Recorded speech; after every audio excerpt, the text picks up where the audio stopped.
Баршаңызға сәлем, сіздермен бірге мен, Анар Елемесқызы. Достар, бүгін мен сіздерге 3-ақ минутта тез әрі оңай жасалатын микроволновкада пісетін пиццаның жасалу жолымен бөлісетін боламын. Видеоның соңына дейін менімен бірге болыңыздар. Қазір сіздерге керек нәрселермен таныстырып өтейін. Үйде осындай тұрып қалған нан болса, тіптен керемет. Бізге кетчуп, эмир сулугуни деген сыр, бір жұмыртқа және шұжықтарымыз қажет болады. Алдымен нандарымызды осылай ұсақтап, кубиктап турап аламыз. Кейін осына керамикалық ыдысқа салатын боламыз. Негізі бұл пиццаны бокал дейміз ғой, шай ішетін бокалға жасалады. Мен порциясын көбейтіп, осына керамикалық тарелкаге жасауды жөн көрдім.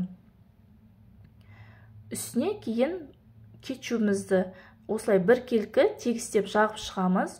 Одан кейін сосискаларымызды сыртын ашып, кубиктеп турайтын боламыз. Мен 2 сосиска алған, бірақ маған біреуде жеткілікті болғаннан кейін мен біреуін пайдаландым.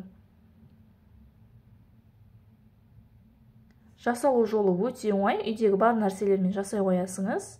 Міне осылай барлығын бір тегістеп сосискаларымызды салып шығамыз. Ешқандай да қиындығы жоқ, тез әрі оңай жасалады. Кейін осы пиццаға арналған деп осындай сулугуни сырды алып қойғам. Бұл өте жақсы болып шығады. Достар, менің арнама тіркелмеген болсаңыздар, тіркеліп кетіп, сұрақтарыңыз болса комментарий бөліміне жазып кетсеңіздер болады. Және де қоңырауша батырмасын басуды ұмытпаңыздар. Алдағы уақытта көптеген тегі мастер-класстар, салаттар, түрлі тәтті бәліштердің рецептерін шығаратын боламын.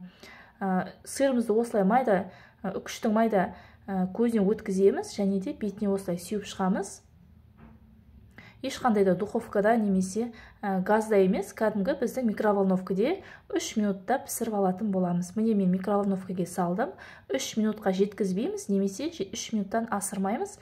Тура осы 3 минутта өзі былқып әдемі болып пісетін болып шығады. Міне менің пиццам дайын болды. Қолдарыңызды абайлаңыздар. Міндетті түрде балаларыңызға, отбасыңызға асығыс кезде жасап берсеңіздер болады.